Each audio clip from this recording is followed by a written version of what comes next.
finish almost all the convolution except the last topic. Basically, is the transform of a product. This by symmetry, you know that because we already said that the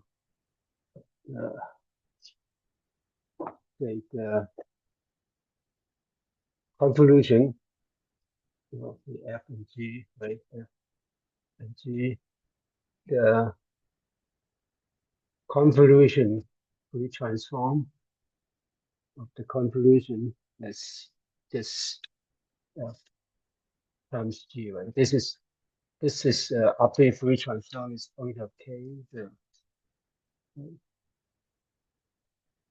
We have that, right? And now by this, the fact that now at least in our definition, in our convention, the transformer and inverse transform are exactly the same. They're symmetric. I mean, other than the I change, the minus I exactly the same. So if you have a product of two functions, now is the F and G. Now you want to do a two function F G, F times just F times G, and you do the Fourier transform, and the end result should be by the symmetry. It should be the convolution of F, Fk and Gk, right? After that is right. And the definition of this convolution in K-space is the same as in the original physical space, and that should be just in 1D. For 1D is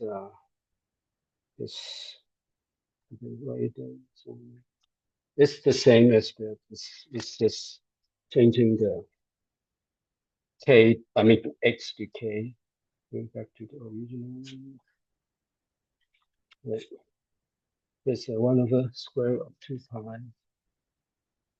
This case depends on which one you want. I mean, we already said that the order of these two is unimportant.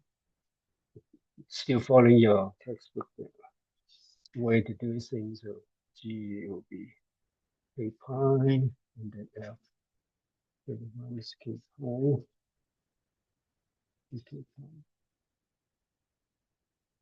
Right. And obviously, if these are F and G's are function in 3-dimensional space, and say if you change everything change to 3-dimensional space, this would be a wave vector, and this will be a 3D integration. Everything become vector, and there will be a cubic factor of this square root of 2 pi. So everything the same except it's changing physical space to the Fourier space. Okay, so that's most of it, except one special situation where when you require that this requires that you have both of F and G has Fourier transform, or this two function has Fourier transform, so you get the. No, that's not the homework. I'm going through this the last section of last part of section 20.4 transform of a product. This is going to this equation is 20.93. 20.93. Except that your textbook didn't write down this definition. It's straightforward, following the same definition of convolution. Okay. Is that okay? So up to here is just directly just symmetry between forward transform and inverse transform. So that's nothing strange. Now the special case is that one of the function does not have a Fourier transform.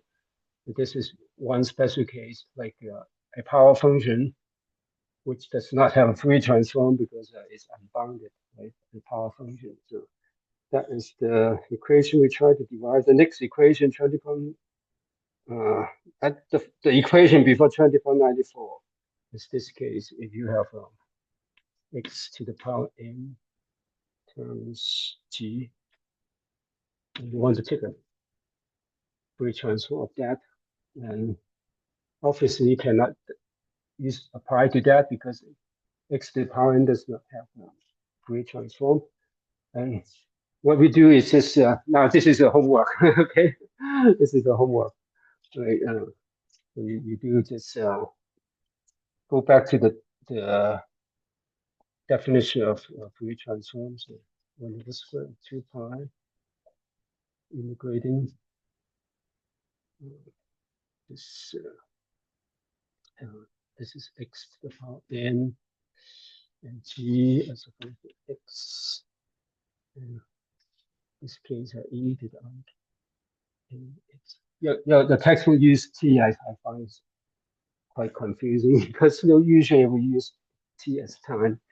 So I just reduce it and we change all things like t to k. Okay, just when you compare it with the textbook, you just note. I'm not using the t as the transform variable, which I find very strange. I don't know why. But anyway, it's just the same. This is full transforms of dk.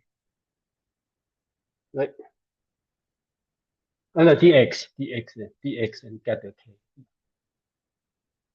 You put the function here, and then integrating the function multiplied by this exponential factor. That's the definition of Fourier transform.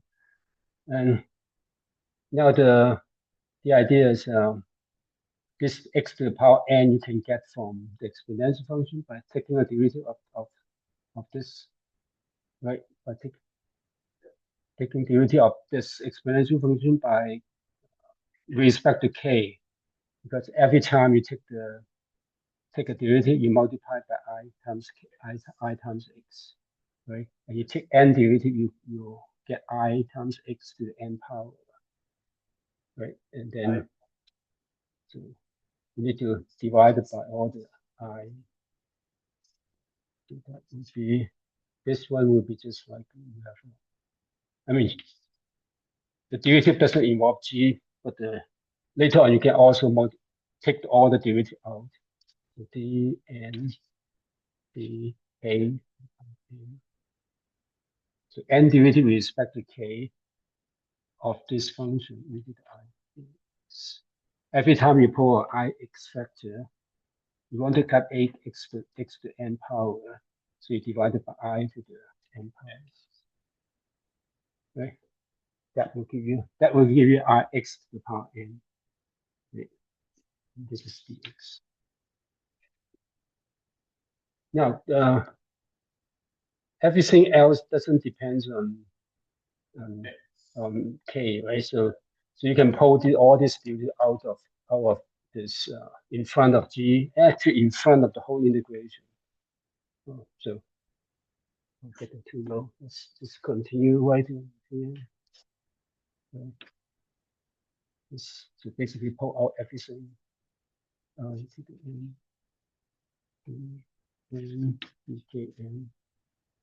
And the rest is recognize that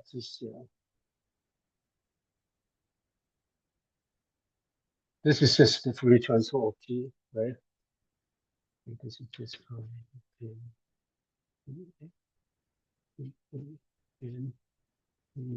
that's a thing. Okay, so that is the homework. Is that okay? Yeah. The question?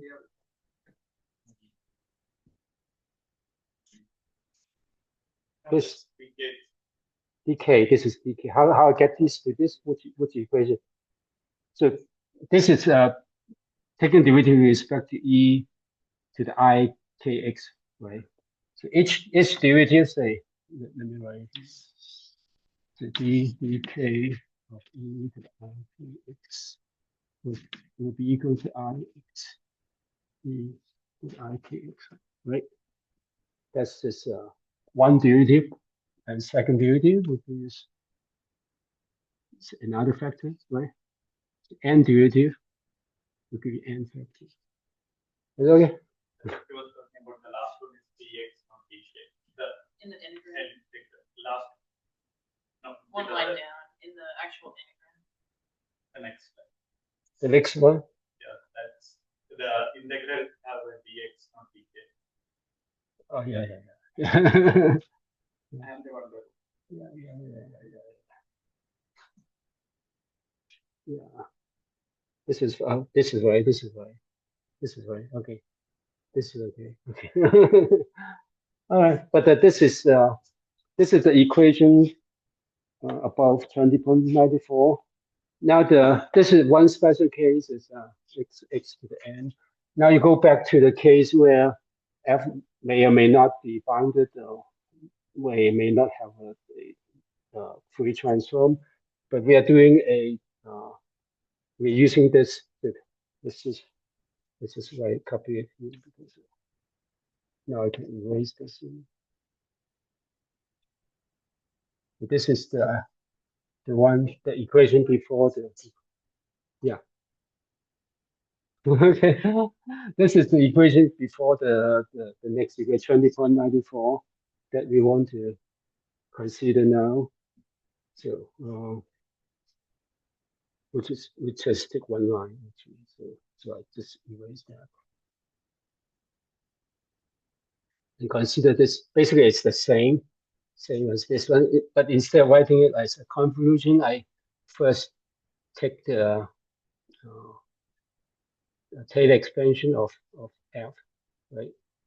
So f I can write it like sum of n from 0 to infinity, the n factorial dn dx to the n, yeah, and evaluate at 0, right? And x to the power n. But this is equals to that, right? So just taking the Taylor expansion of f and then times g, and everything in front of x to the power n independent of x because it evaluate at 0. So those are just doesn't involve in the Fourier transform. So you can just take the Fourier transform of that and sum over n, right? But we already have that, so we can just write it like sum over n to infinity n factorial. Simplified it as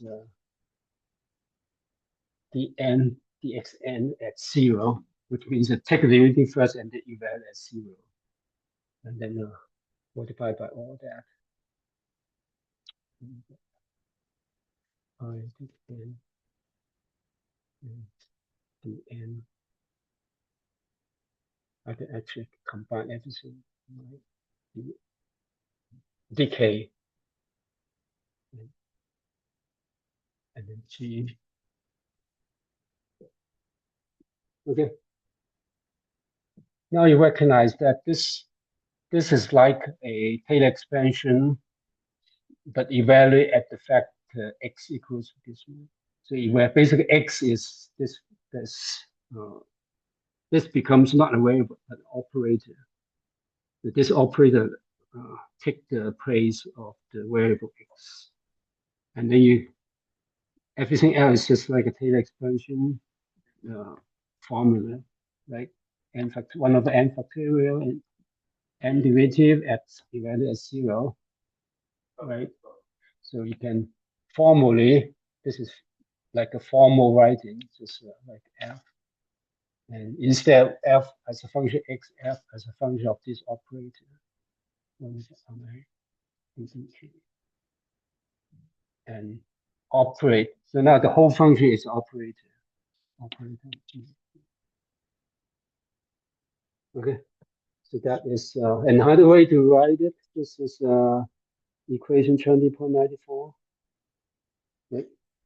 So we transform our product of two functions. So one form is this convolution, another form is this one.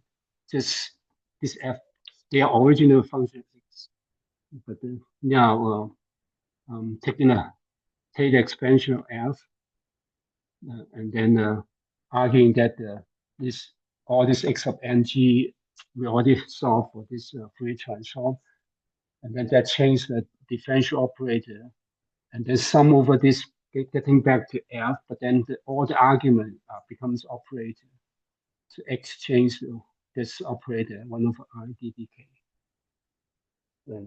and operate on the Fourier transform of G. Okay, and that that is a formal writing, and that becomes complicated, and also depends on whether F has a Taylor series. If it doesn't have a Taylor series or if it's divergent, then that might not be useful.